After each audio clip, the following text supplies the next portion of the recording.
WTOL 11 News, I'm Danielle Dwyer. Thanks for joining us tonight. A temporary victory in the fight to save a vacant historic Toledo church, more than 100 years old, that was once a house of worship for the city's Polish community. Dick Berry reports its demolition has been delayed. It's an 11th hour reprieve for St. Anthony Catholic Church in central Toledo. Demolition work was scheduled to begin as early as Monday. The city of Toledo, though, on Sunday issued a stop work order. Two reasons for the order. The city's building inspections department does not have documentation of water and sewer caps have been installed. Plus, there's an out-of-compliance fence surrounding the church. Saturday, local politicians, community leaders, and former church members rallied outside of St. Anthony, calling for the Diocese of Toledo to save the building, which closed in 2005 because of declining membership. The diocese planned to raise the church because it was unsafe, then donate the land to a neighboring community center. Freezing the demolition permits was a last-ditch effort to stop the wrecking ball. I'm happy to see that stop work order has been issued and posted. Toledo City Councilman Peter Uvagi and others say they're frustrated and angry Bishop Daniel Thomas and the diocese ignored requests for meetings to repurpose the building. They hope the bishop will now change his mind and schedule a one-on-one discussion with them. Enable us to have a couple of engineers and a couple of architects do an assessment on the building ourselves and see what options are. Options Aaron Clausen of the group Preserve Toledo says includes an arts and community center or even apartments. It just towers over the neighborhood. It's a huge asset. It's a beautiful building. It's a historical building, and that neighborhood is already full of empty lots. It doesn't need another one. Meanwhile, the group Secular Humanists of Western Lake Erie says the diocese should do anything it wants with the church.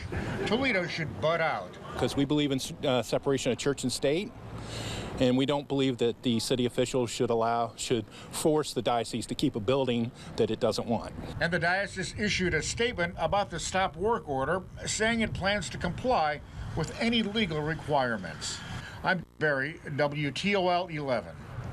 We're a week into June. The church in central Toledo was set for demolition. We're talking about St. Anthony's Church here, but there was a work order that went out to stop that demolition. The future of the building in question. Allie Hosfeld joins us from St. Anthony's on Nebraska Avenue right now. Allie, what can you tell us?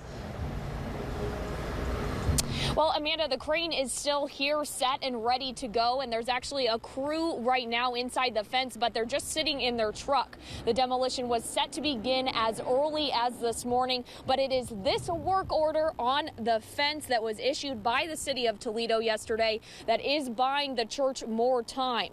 In the stop work order, it says the fence surrounding the building is out of compliance. It also says the city does not have proper documentation that the sewer and water caps are installed. The church closed its doors back in 2005 because of declining membership.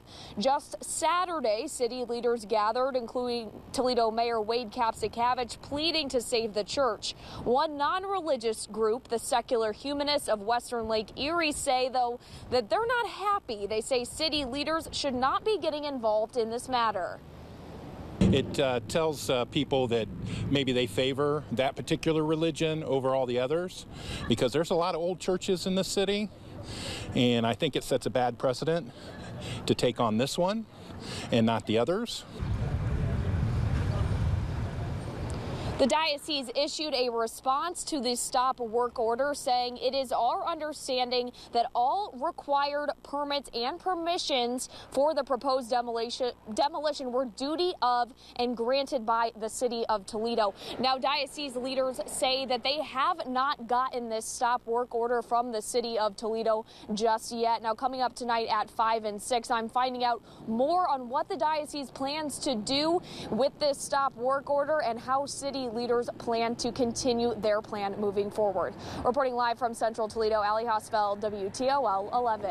Allie, thank you. The case against a former Thanks so much. The battle over the demolition of St. Anthony Catholic Church in Central Toledo could have a resolution soon.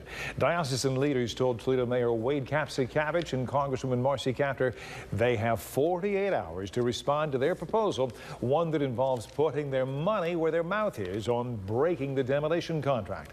Those involved at the Padua Center behind the church had to evacuate for that demolition. Allie Hosfeld joining us now live from the church. An interesting showdown here. Allie, how do those folks feel about this limbo, if you will? Jerry, the director of the Padua Center, Sister Virginia Welsh, tells me this back and forth is a tad frustrating, especially with it happening this late in the game. Now, the group had to move out of their building just behind the church here, and now they are at St. Martin de Porres in preparation for the demolition that could not be happening. Now, the center was set to get the land after the demolition and had plans to turn it into a park. Now, with the diocese proposal, the mayor and Congresswoman would get to decide who gets the building, whether it is the Padua Center, the Lucas County Land Bank, or the city of Toledo. Welsh tells me they will stay at St. Martin de Porres for the summer. She says they do not have the money to fund a project within the building, but would like to be part of the conversation. The secular humanists of Western Lake Erie continued their message today, saying they believe this is crossing the line between church and state, but city leaders say this is just about the structure of the building. I think saving an iconic building is something that would benefit the church. And I think, to resolve what has become, something of an unpleasant issue, I think is in the best interest of the diocese. So clearly they would benefit from this, but the community would benefit also by being able to retain a historic structure and an anchor to the neighborhood. The mayor tells me they plan to have a response back to the diocese before Thursday at noon. That is their deadline. We, of course, will continue to keep you updated on air and online. And in the meantime, I am told the demolition equipment will stay here. Reporting live from Central Toledo, Allie Hosfeld, WTOL 11.